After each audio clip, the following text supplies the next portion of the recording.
বন্ধুরা, health support Bangla চ্যানেলে আপনাদের আন্তরিক স্বাগত।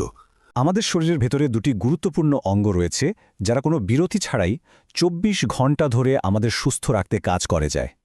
এই অঙ্গগুলো হলো কিডনি। আমরা প্রায়শই এদের কথা ভুলে যাই। আজকের এই আলোচনায় আমরা জানব এই নীরব অঙ্গগুলোর স্বাস্থ্য রক্ষা করা কেন এতটা অপরিহার্য এবং যখন এরা সমস্যায় পড়ে তখন শরীর কী ধরনের সংকেত পাঠায়। কিডনি রোগকে প্রায়শই নীরব ঘাতক হিসেবে অভিহিত করা হয়। এর কারণ হল কিডনির কার্যকারিতা প্রায় ৭৫% নষ্ট হয়ে যাওয়ার আগে পর্যন্ত শরীর কোনো স্পষ্ট লক্ষণ প্রকাশ করে না। এর অর্থ ভেতরে ভেতরে কিডনির ব্যাপক ক্ষতি হওয়া সত্ত্বেও বাইরে থেকে তা বোঝার কোনো উপায় থাকে না। যখন লক্ষণগুলো স্পষ্ট হতে শুরু করে ততদিনে পরিস্থিতি বেশ গুরুতর হয়ে পড়তে পারে। এ কারণেই এর প্রাথমিক সংকেতগুলো সম্পর্কে জানা অত্যন্ত জরুরি। কিডনির প্রধান কাজ হল আমাদের শরীরের মাস্টার ফিল্টার হিসাবে কাজ করা। এটি দিনরাত অবিরামভাবে আমাদের রক্তকে পরিশোধন করতে থাকে। আমাদের শরীরে যে প্রায় ৫ লিটার রক্ত সঞ্চালিত হয় তা প্রতিদিন বহুবারই কিডনির ভেতর দিয়ে প্রবাহিত হয়ে পরিশোধিত হয়, যা আমাদের শরীরকে বিষাক্ত পদার্থের জমে ওঠা থেকে রক্ষা করে। এই অসাধারণ ফিল্টারিং ব্যবস্থার মূলে রয়েছে কিডনির গঠন। প্রতিটি কিডনি প্রায় ১০ লক্ষ আণুবীক্ষণিক বা মাইক্রোস্কোপিক ফিল্টার ইউনিট দিয়ে গঠিত। এই ইউনিটগুলোকে বলা হয় নেফ্রন। নেফ্রনগুলোই হল কিডনির মূল কার্যকরী একক, যারা রক্ত থেকে বিপাকীয় বর্জ্য এবং অতিরিক্ত তরল ছেঁকে আলাদা করার জটিল কাজটি সম্পন্ন করে। কিডনির এই ফিল্টারিং প্রক্রিয়াটি মূলত ৪টি সুনির্দিষ্ট ধাপে সম্পন্ন হয়। প্রথম ধাপে বর্জ্য পদার্থ সহ রক্ত কিডনির নেফ্রনে প্রবেশ করে। দ্বিতীয় ধাপে নেফ্রনগুলো রক্ত থেকে ইউরিয়া ও ক্রিয়াটিনিনের মতো নাইট্রোজেন ঘটিত বর্জ্য এবং শরীরের জন্য অপ্রয়োজনীয় অতিরিক্ত লবণ ও জলকে ছেঁকে আলাদা করে। তৃতীয় ধাপটি অত্যন্ত গুরুত্বপূর্ণ, যাকে বলা হয় পুনঃশোষণ। এই ধাপে শরীর তার জন্য প্রয়োজনীয় উপাদান যেমন গ্লুকোজ, অ্যামাইনো অ্যাসিড এবং নির্দিষ্ট পরিমাণ জল ও লবণ পুনরায় রক্তপ্রবাহে ফিরিয়ে নেয়। সবশেষে চতুর্থ ধাপে অবশিষ্ট অপ্রয়োজনীয় বর্জ্য পদার্থ এবং অতিরিক্ত জল একত্রিত হয়ে প্রস্রাবে রূপান্তরিত হয় এবং শরীর থেকে নির্গত হয়। এই চক্রটি নিরবচ্ছিন্নভাবে চলতে থাকে। কিডনির কাজ শুধু রক্ত পরিশোধন করাতেই সীমাবদ্ধ নয়, এটি আরও অনেকগুলো জীবনশক্তিশালী গুরুত্বপূর্ণ কাজ করে।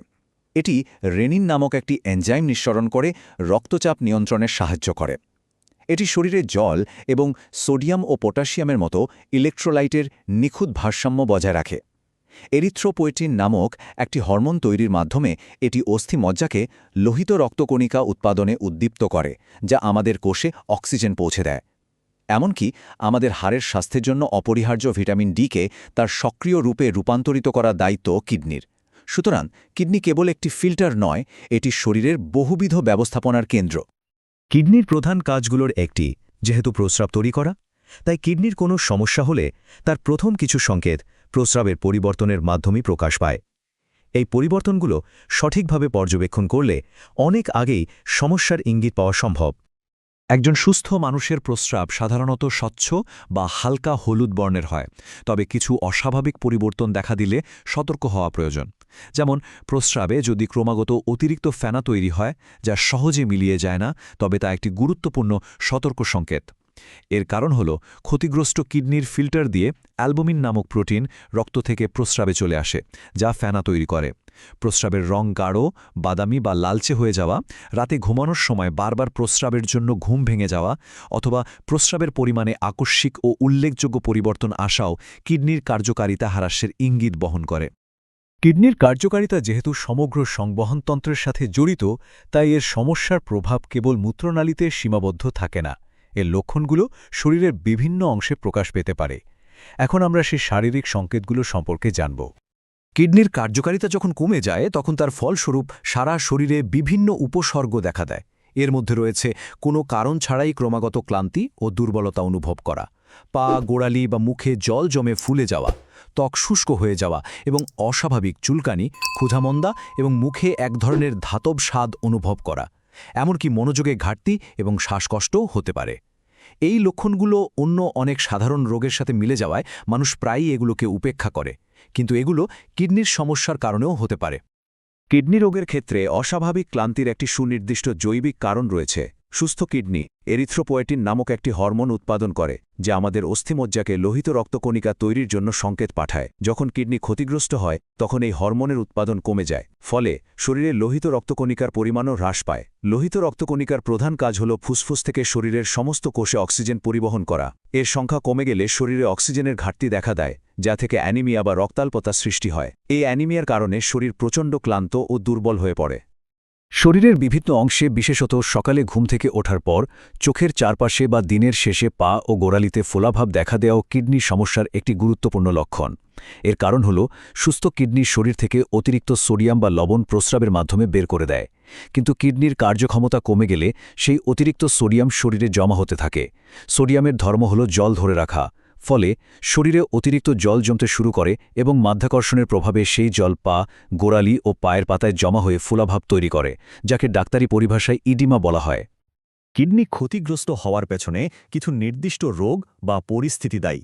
দীর্ঘমেয়াদী কিডনি রোগের মূল কারণ সম্পর্কে স্পষ্ট ধারণা থাকা এটি প্রতিরোধের জন্য অত্যন্ত জরুরি। পরিসংখ্যানে দেখা যায় দীর্ঘস্থায়ী কিডনি রোগের জন্য মূলত দুটি প্রধান কারণ দায়ী: ডায়াবেটিস এবং উচ্চ রক্তচাপ। অনিয়ন্ত্রিত ডায়াবেটিসের কারণে রক্তে শর্করার মাত্রা বেড়ে যায়, যা কিডনির লক্ষ লক্ষ সূক্ষ্ম রক্তনালী এবং ফিল্টারিং ইউনিট বা নেফ্রনকে ধীরে ধীরে ধ্বংস করে দেয়। অন্যদিকে উচ্চ রক্তচাপ কিডনির রক্তনালীগুলোর ওপর ক্রমাগত অতিরিক্ত চাপ সৃষ্টি করে সেগুলোকে দুর্বল ও ক্ষতিগ্রস্ত করে ফেলে।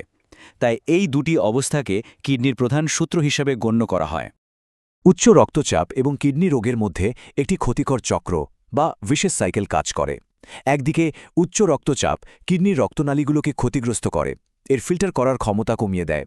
অন্যদিকে ক্ষতিগ্রস্ত কিডনি শরীর থেকে অতিরিক্ত জল ও লবণ বের করতে পারে না এবং রক্তচাপ নিয়ন্ত্রণকারী হরমোনের ভারসাম্য নষ্ট করে দেয়। এর ফলে রক্তচাপ আরও বেড়ে যায়। এই চক্রটি চলতে থাকলে কিডনির ক্ষতিও ক্রমবর্ধমান হারে বাড়তে থাকে। আশার কথা হল, কিছু সাধারণ ক্লিনিক্যাল পরীক্ষার মাধ্যমে কিডনির স্বাস্থ্য এবং কার্যকারিতা সম্পর্কে নির্ভুল তথ্য পাওয়া সম্ভব। এই পরীক্ষাগুলো প্রাথমিক অবস্থাতেই সমস্যা শনাক্ত করতে পারে, যা সময়মতো চিকিৎসার সুযোগ করে দেয় এবং গুরুতর ক্ষতি থেকে কিডনিকে রক্ষা করে।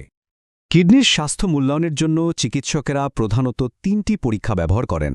প্রথমটি হল একটি সাধারণ রক্ত পরীক্ষা, যার মাধ্যমে রক্তের ক্রিয়েটিনিনের মাত্রা পরিমাপ করে ইজিএফ বা আনুমানিক গ্লোমেরুলার পরিস্রাবণ হার গণনা করা হয়।